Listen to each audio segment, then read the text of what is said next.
Nutera Kupang Cuti Sekarang Bang Pun Curum Cut Tengah Cuti Korup Serangថ្ងៃនេះ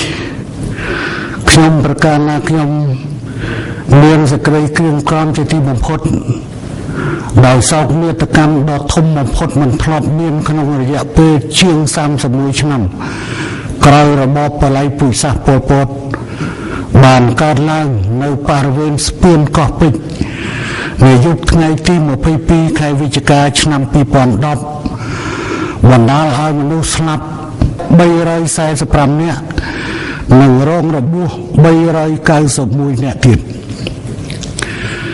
នៅពេលកើតឧបទ្ទហេតុនេះកម្លាំងមានសមត្ថកិច្ចគ្រប់ជាន់ថ្នាក់ពិសេសសាលារាជធានីភ្នំពេញសហការជាមួយក្រសួងស្ថាប័នពាក់ព័ន្ធបានធ្វើអន្តរាគមន៍ជាបន្តនិងដោយសកម្មបំផុតដើម្បីចុះជួយសង្គ្រោះពលរដ្ឋនៅទីនោះក៏ប៉ុន្តែកិច្ចខិតខំប្រឹងប្រែងទាំងនោះពុំអាចទប់ស្កាត់ការបាត់បង់ជីវិតនិងការរងរបួសដ៏ច្រើនសន្ធឹកសន្ធាប់នេះបានឡើយដើម្បីរកឲ្យឃើញនៅមូលហេតុនៃគ្រោះថ្នាក់ដ៏រន្ធត់នេះខ្ញុំប្រកាសណាខ្ញុំបានសម្រេចចាត់តាំងគណៈកម្មាធិការពិសេសមួយដើម្បីធ្វើការអង្កេតស្រាវជ្រាវនិងចាត់ចែងបញ្ហានេះឲ្យបានសមស្របរាជរដ្ឋាភិបាលកម្ពុជាក៏បានចេញសារាចរណ៍មួយដល់គ្រប់ក្រសួងស្ថាប័នសហគ្រាសសាធារណៈនិងឯកជនប្រកាសយកថ្ងៃទី25ខែវិច្ឆិកាឆ្នាំ2010ជាថ្ងៃកាន់ទុក្ខនៅក្នុងទូទាំងប្រទេសរាជរដ្ឋាភិបាលកម្ពុជាបានបញ្ជាណែនាំឲ្យក្រសួងស្ថាប័នពាក់ព័ន្ធ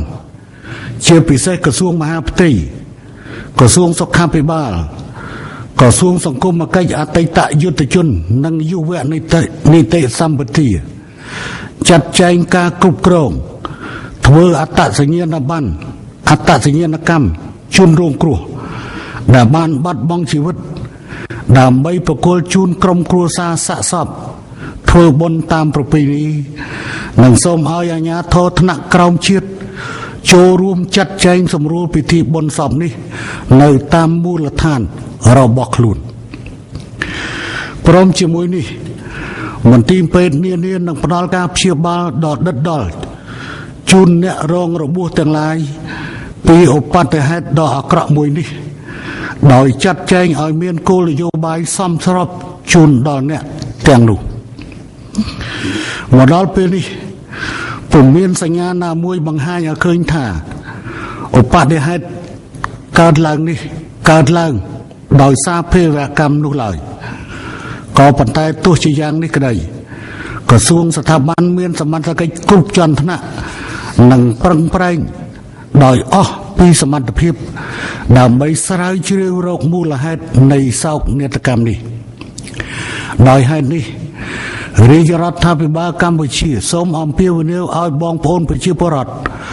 ក៏ដូចជាធុរជនទាំងឡាយបន្តរក្សាភាពស្ងាត់ស្ងៀមបំពេញការងារនិងប្រកបរបរតាមធម្មតាបន្តទៀត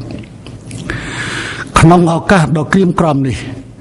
ខ្ញុំប្រកាសណាខ្ញុំសូមចូលរួមរំលែកទុក្ខជាមួយបងប្អូនក្រុមគ្រួសារញាតិមិត្តជិតឆ្ងាយនៃជនរងគ្រោះទាំងអស់និងសូមឲ្យវិញ្ញាណក្ខន្ធនៃអ្នកដែលបានបាត់បង់ជីវិតបានទៅកាន់សុគតិភពកុំបីឃ្លានគ្រាឡើយ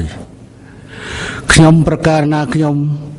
សូមបងប្អូនជួនរួមជាតិទាំងអស់មេត្តាយោគយល់ខន្តីអភ័យទោសចំពោះសភាពការដ៏អាក្រក់នេះនិងសូមចូលរួមកាន់ទុក្ខនៅទូទាំងប្រទេសនាថ្ងៃប្រហោះទី25ខែវិច្ឆិកាឆ្នាំ2010ខាងមុខនេះសូមអរព្រគុណសូមអរគុណ